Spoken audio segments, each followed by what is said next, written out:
boundaries with love, a very tough situation. Now we understand what is disciplining. We are talking about parenting here. We are talking about disciplining children of any age. But the sooner we set some of these habits, the sooner we set them, the easier it is going to be as children grow up. And we definitely want to have a beautiful relationship with our children, no matter what age. And we should not be like worrying what they're doing, whether they're respecting, disrespecting, um, why are they able to succeed or why are they not able to perform any of these issues. We need to have the conversation um, with our children. And to be able to have that conversation, we need to have some kind of discipline. And it is not just on the children. As an adult, it's not that I lay certain condition on the children. It is, am I also disciplined? Am I available? Am I behaving right? Now, many of these issues we talk about parenting boils back down to me as a parent. Am I being the parent that the child wants? Now, many of us just became parents. We really didn't know what it entailed, and that was okay. A few decades ago, where there was entire family to take care of. The entire community was responsible for a child. My neighbors would take care of me. My relatives would take care of me. I was not only dependent on my parents, but the things have changed now. The whole and soul are the only parents. Some families are still lucky to have some grandparents around, maybe a few relatives at least around in the same city. But many of us are not that lucky. So we need to set boundaries. However, it cannot be a rule. It has to be a boundary with love, which is again a little different thing to understand. If you can imagine a village where a cow is left for grazing and the farmer has this long rope tied to the cow and to a peg. So the cow has freedom to go as long as the rope goes. And then if the cow will graze around that peg, if you can imagine that as a circle, the cow has freedom. I mean, there's a lot of things to graze in that big circle. However, the cow is restrained. It cannot go off because it is tied to the peg. And farmer is also happy, he is not worried that the cow may go away anywhere. That should be this parenting disciplining, where the child feels that they have a lot of freedom, yet there is a restriction when they cross certain boundaries. Within the boundaries set or agreed upon, we have all the freedom. So if we can get that point, where I can set a boundary within which my child will have the freedom, then both of us are happy. So how do we do this? It is not just about telling that you have to study for 2 hours every day. That's a rigid boundary that I, as a parent, am defining for the child to sit and do. If I can reflect back a little bit, I may not have done that at all in my life as a student. And now I understand as an adult, I did not do it as a child. And that's why maybe I didn't do as well in the school. And maybe that's why I'm not doing as well in my life. So I want my children to not go through that pain that I went through. And I want my children to adopt something that I'm telling out of my own experience and change. That is majority our explanation as parents and teachers as well. But the child is a child. He doesn't understand the logic that we are going through. And we may have told that, you must study, otherwise you'll never get a good job. And the way we tell, the tone with which we tell, the condition that which we lay is out of fear. That you will not succeed, you will not have food to eat, you will not make good money. What really the child needs here is the authority figure. The child has to see the parent putting that kind of an effort. It is modeling inner authority. Am I modeling my authority? Authority is not control. Authority is being in authority is having the respect because I have worked for it. I work with somebody and you can never tell her that you have never done anything so you don't understand because she's done everything. I mean, she is super rich, but still she cleans her own floors, washes her own clothes, does her own cooking, and she can cook for 100 people. So I cannot tell her that, no, you have so many servants, so you can sit and work on your documentation overnight. She works like crazy. She's smart. She's earned it. So she has that authority to tell somebody, better buckle up and work now. And if we make up an excuse, my head is hurting, so I can't come to school today, for example. She's like, okay, head is hurting, your body is fine. So walk over to the school. Your mouth can still talk. So talk to the children. That's how she speaks, and we don't really understand her. But she can do it herself. She models that. So I need to question, am I modeling that inner authority? As a parent, am I calm? Am I self-disciplined? Do I say what I say I will do? Or rather, I'm just controlling just because I'm a parent, I'm an adult, I'm earning, I'm providing, listen to me. That warm, firm presence is what the child is looking at when you set that boundary. And of course, when we set a boundary, it may not work. And we are open to changing it. I may say you have to sit and study for 2 hours. And I'm also sitting with you. I mean, maybe not in that tone. But okay, let's both sit together and you do your work and I will do my work. And maybe I could just be reading a novel or something. And then I realize there's a phone call that comes in that I have to take, or I want to take, or that I have to cook dinner, or somebody knocks at the door and I have to go entertain the guest. So next day or the same day, I negotiate with my child. Certain things I will stop and go attend to. But certain other things I will not, like a phone call from a friend, I will not take it. Cooking, for example, I will get it done after we are done, or we'll eat something from the afternoon, or we'll cook together after the study is done. Unexpected important guest, yes, I may have to attend, I will go attend. But if it's unnecessary talk, I should be polite yet firm enough to tell the guest that I need to be with my child. And of course, that's very difficult for us. And I've seen this when I was probably a 10-year-old. Me and my mom visited my aunt, and my aunt was sitting with her two sons doing their homework or whatever.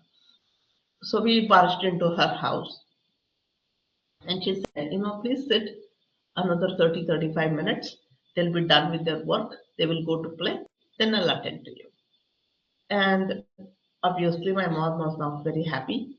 So we walked out of our house. There was another auntie in the same neighborhood. So we went to that auntie's house.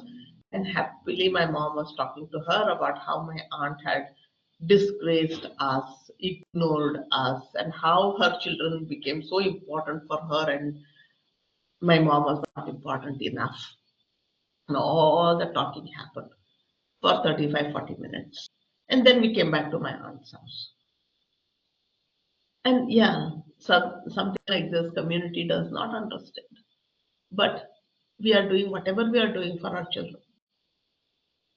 And tomorrow, if my aunt had not sat with her kids, and if the kids did not perform very well, same my mother would probably blame my aunt for not taking care of the children. So society is going to talk either ways, but what do I want? Am I clear about it? Do I respect myself? Do I see myself as worthy enough to set the discipline for myself and also my children? So that's one thing you may want to consider, modeling inner authority.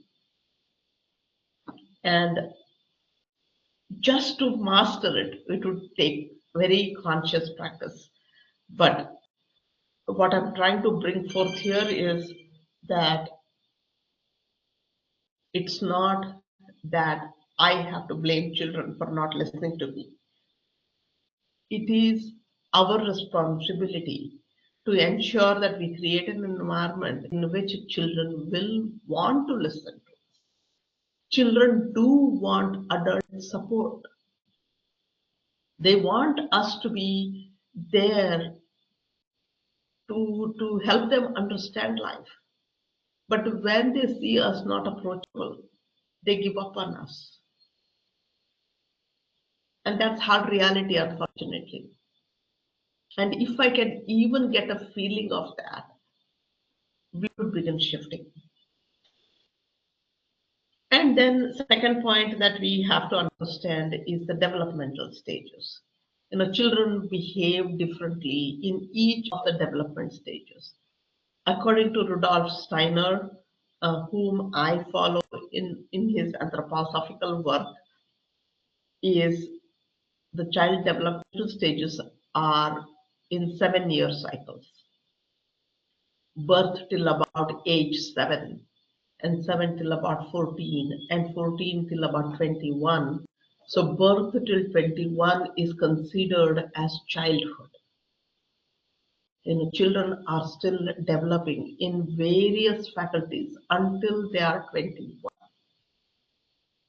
And somehow we start treating children as adults when they're 7 or 8. And the child is not at all developed yet in any sense of the word. Because till about 7 years, the body gets into the proportion. The organs inside our bodies take their positions and balance themselves against this body that is standing upright to give you that human look. And from 7 till 14 years of age, my heartbeat is getting to a rhythm. The heart becomes fully, properly functional to its potential around 14 years of age. So the heart as a muscle needs about 14 years to become strong enough to beat well in a rhythmic fashion. And then the brain development, and the brain development goes on forever until I die.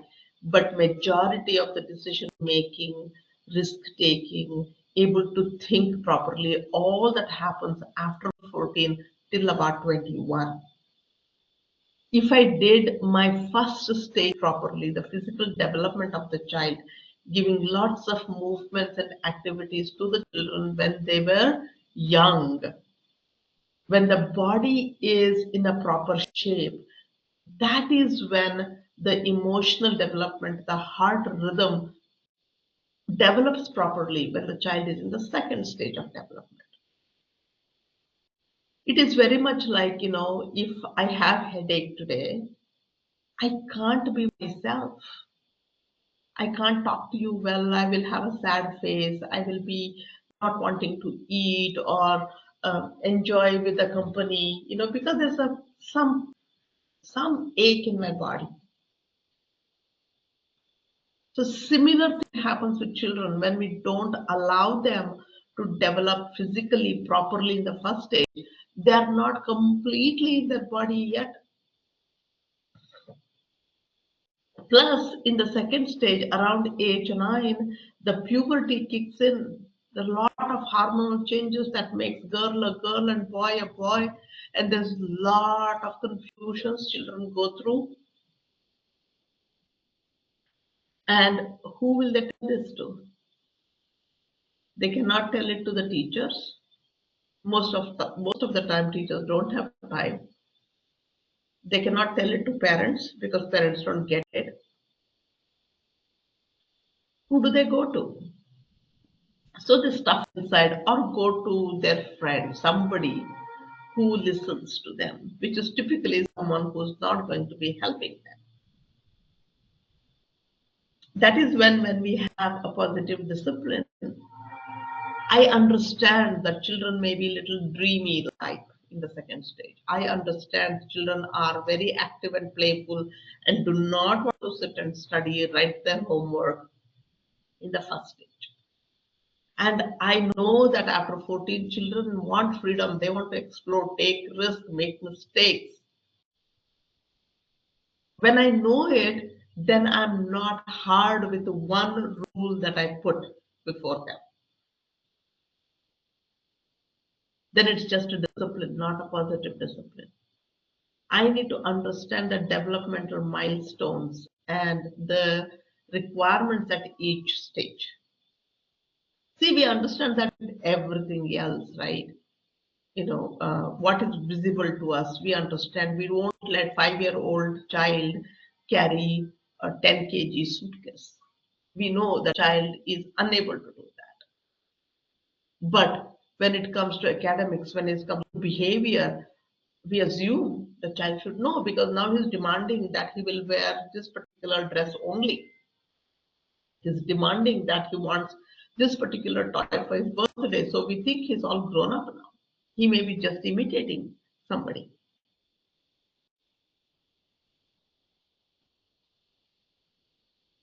So when we do understand child developmental stages, the way we set the rules changes.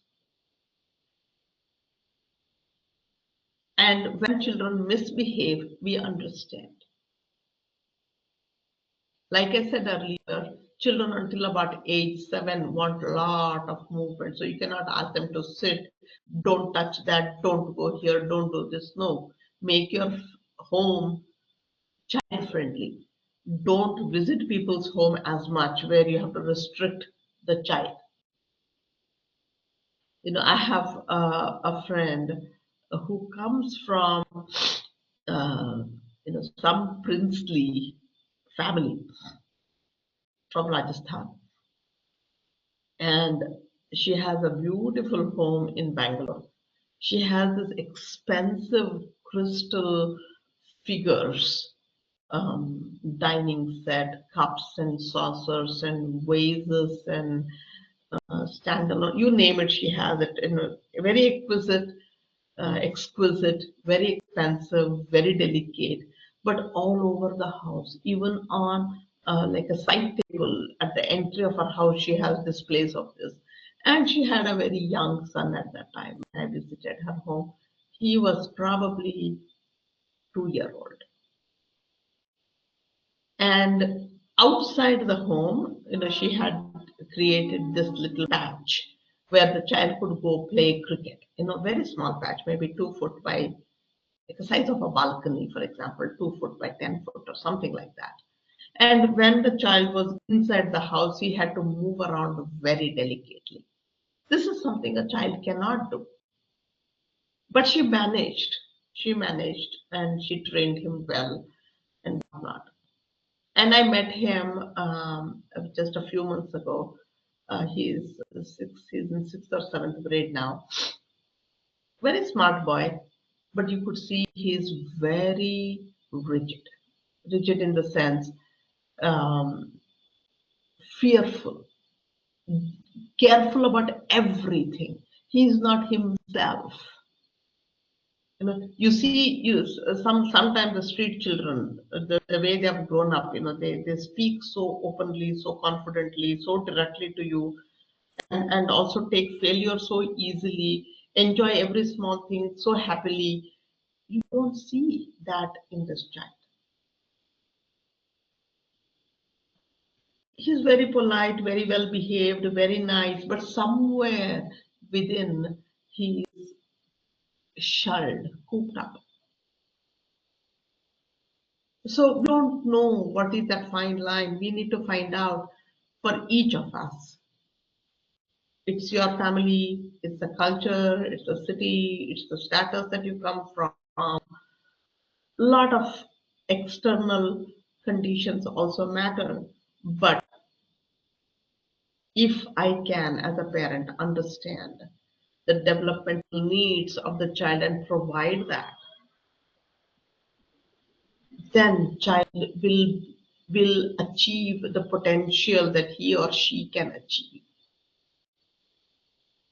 Unfortunately, if we don't do it at the right time, it's not reversible. When the child is 14, I cannot go back and start fixing this. Some of us who realize that, okay, I was subject to some conditions as a child, so I have to very, very carefully work on it every day as an adult to overcome some of those belief systems and conditionings that I was subjected to. But understanding and doing it a little differently, I can not create that problem at all for the child. The child can just be a free growing tree, like in the forest, compared to a bonsai, where there is beautiful tree in the pot, where we keep trimming the branches. Is that what we want for our children? Somewhere we adults have to think as to what is it that I want. Is it only the disciplining? Is it only the conditioning? Is it that I want my child to just listen to me, behave, don't question, don't ask, just do what I tell you to do? Or do I want my child to be healthy, happy, holistic human being? Something we have to ponder upon. Yeah. So the first point was modeling that inner authority, practicing it myself. So I become the role model for my child. So I set the discipline, the conditions, the rule for myself, and automatically it applies to the whole family. So child is part of that. Okay. And it's condition that we all agree upon. Like, for example, it could be that we all have dinner at 7 o'clock. We all go to bed at 9:30. Something like that. It's applicable to everybody. Of course, with parents, there will be a little bit of additional thing that we do, which child will understand because most of the things we are adhering to the discipline that we have set. The second one is understanding the developmental stages. What stage is my child in?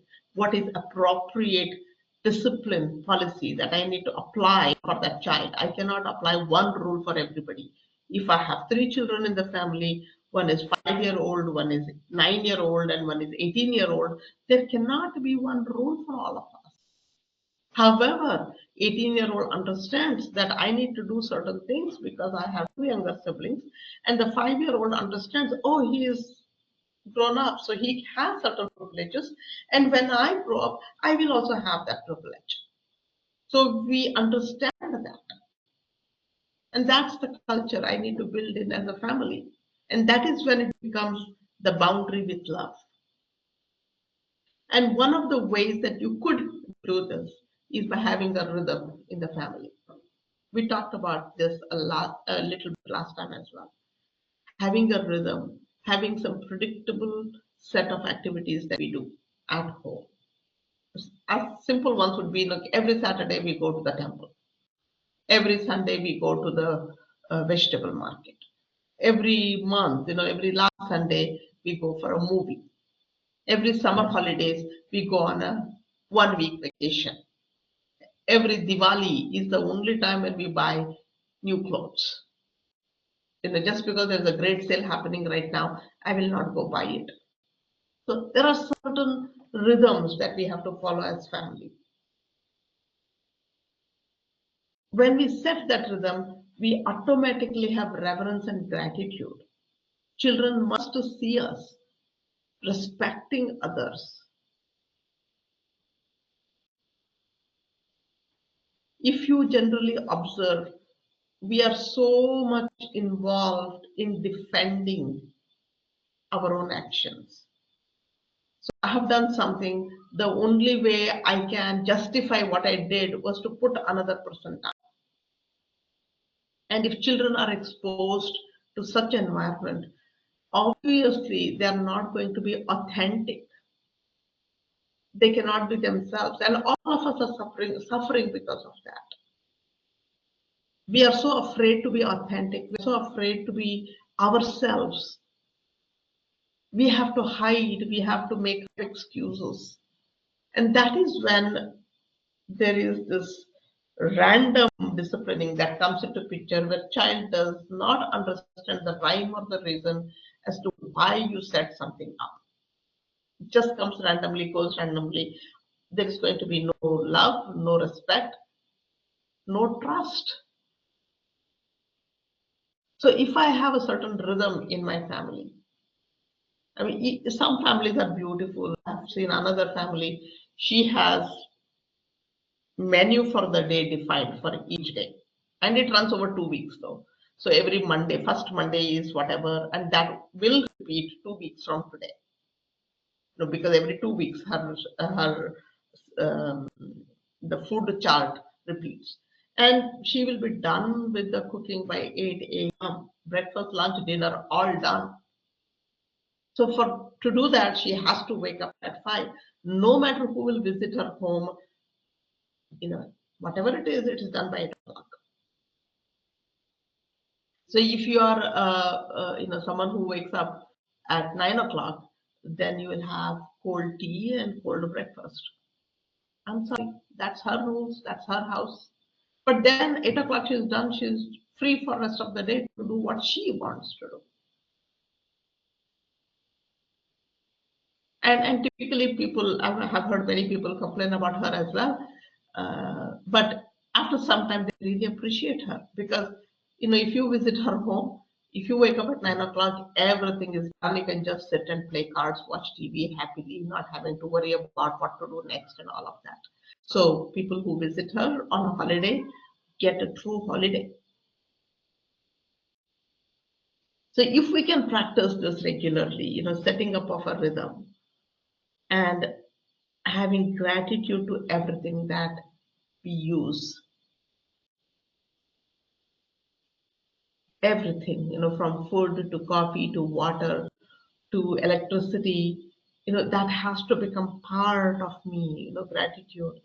I was at Kumbh Mela 2 weeks ago, and there were very few rickshaws and lots of people wanting. So we were in one of them, and we allowed this lady to join us, climb on, and she, she did the namaskar to the auto before getting on it. Just like how we do at the temple gate. And I was shocked. I had never seen anybody, you know, be thankful to an auto. I mean, it's like we take pride. We pay you. You better take us, that kind of attitude. But I was so shocked. She was a villager, some local, she had come from somewhere around there. And that really made me so humble.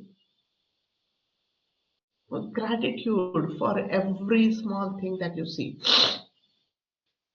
And we must be for so many things, for so much abundance in our life. So you can practice cultivating the rhythm, do everything with an attitude of gratitude, be thankful, and verbalize it too.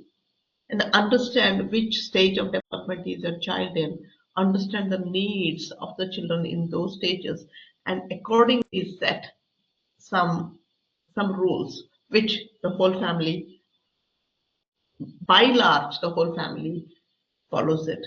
And then you, as an individual, be that moral authority and model that authority. And that gives children lots of confidence. With that, the discipline automatically happens. You don't even have to set it.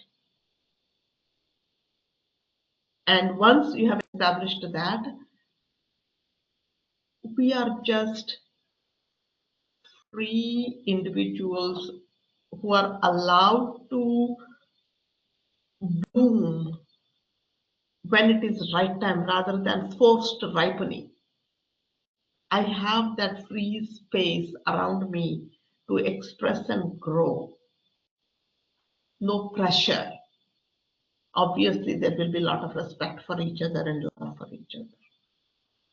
All the very best. That's it from me for today. If you have any questions,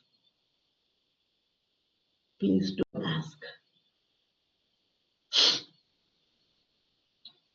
Yes, Sudha Kandakur, you have a question?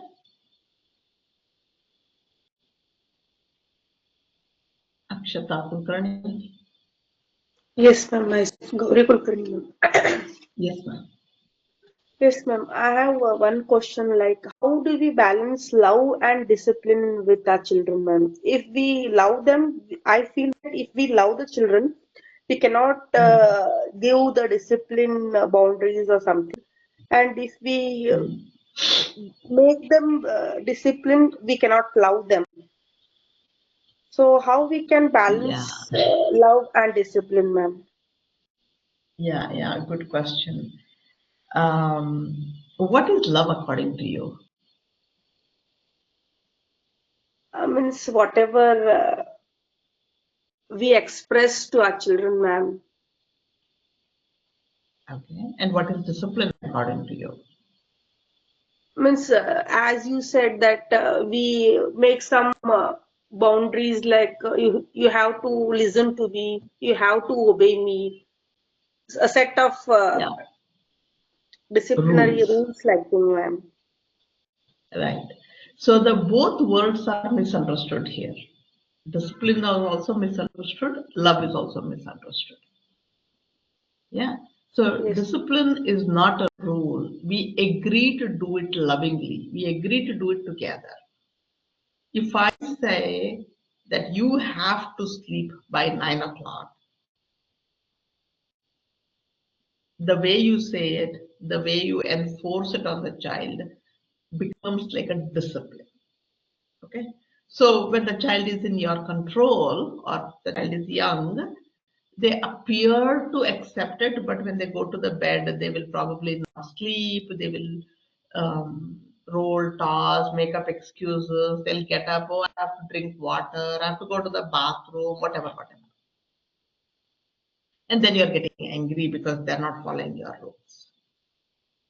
But if you say, let's both sleep together, and there is the sleeping rhythm that you have said, we both will go to bed, we'll read books. I will have to go clean the kitchen, but I will read 2 books to you, or you can read 2 books until then I'm with you. And then you sleep, I have to go do some work in the kitchen, and I'll come back and sleep with you. And when the child understands that part, then there is discipline that the child will read the book and go to bed. At the same time, you are saying it with love. Love doesn't mean that you have to give in all the time. I can also be tough with you if I love you. Being tough doesn't mean I don't love you. And being tough also doesn't mean I am a disciplinarian. It's like a rock. It's like the dam, that rigid. wall. It has to be there to contain that water in the dam. Water can think the dam is rigid, but it is for a reason, which child may not understand now. But because I'm doing it with the child obliges, right? So loving doesn't mean you have to give in on the discipline, and being disciplined doesn't mean you cannot love child. Does Yes, that ma'am. answer you? Yes, ma'am. Thank you, ma'am. Thank you. Anyone else? Uh, Ma'am, Yes. Yes, ma'am. can you hear me, ma'am? Yes, I can. Ma'am, how to do this rhythmic thing for an hyperactive child, ma'am? Okay. Now, how do you define a hyperactive child? Who is hyperactive according to you?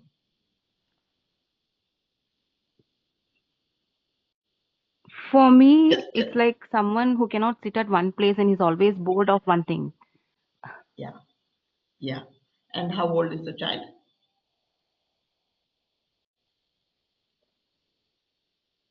6 years. Okay. So we talked about two things, right? Understanding developmental stages and rhythm, Yes, ma'am. and you modeling the inner authority. So now, when you say a 6-year-old Yes. is hyper, that is the nature of a 6-year-old. Because in the first stage of child development, children need a lot of movements. And I'll give you a very silly example, okay? I'm sorry for the Now, interruption, ma'am. Sorry for interrupting. One yeah. thing, ma'am. Mm. Ma'am, naughty, what your meaning is naughtiness or hyperactive? Because I see at that age, children will be naughty, that we know, ma'am. But this child Yeah, who is yeah, keeping on pushing or doing something to the other child like that. correct, correct. Are you talking in a class setup or at a home setup? Class setup, ma'am. Okay. So 6-year-old unable to sit is a common thing at home or in school or anywhere Okay. out. That's one thing we have to understand. That is how they are. And in fact, there is a 6-year-old who is very gloomy, sitting in a corner, and who is typically our favorite child, is not fully being the human they should be, right? Yes, ma'am. That's one thing. Second, what we understand is the child is bored quickly.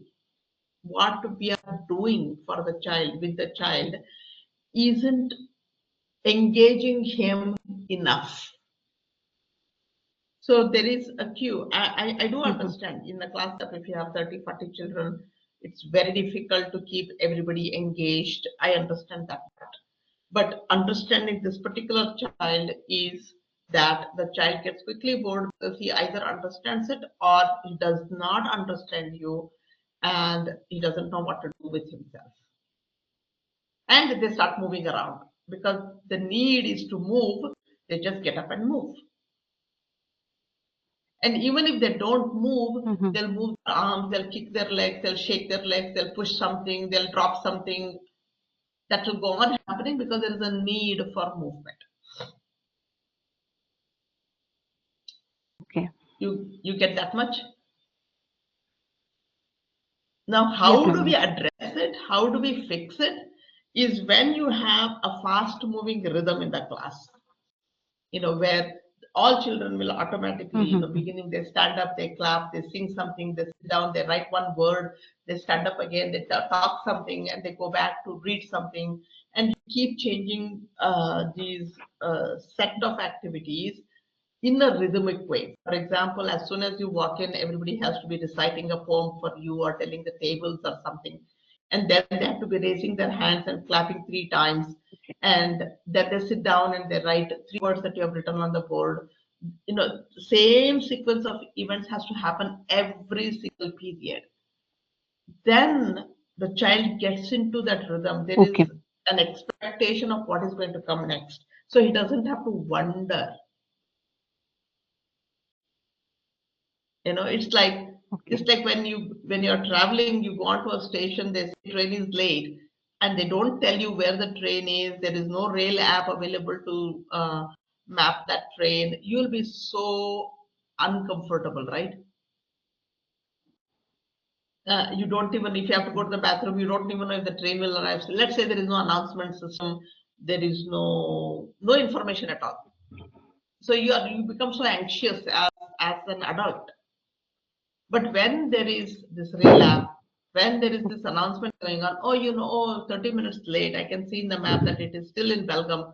So definitely it's 3 hours away from here. So let me just go back home, have a dinner and come back. And you will do it happily. So children must know what is coming next. That's what rhythm does. So as a teacher, you set that rhythm up. Maybe about 5 different activities that you have in your 30-minute period. You teach the same thing, but intermittently you have children get up and do something. This particular boy can go pick a book from a girl on the other end of the class and come give it to you, go back and sit down in his seat. Because he has this need for movement, you're giving him a definite instruction so he can follow through that. Does that make sense? Okay, ma'am. Yes. All right. Any other questions, anybody?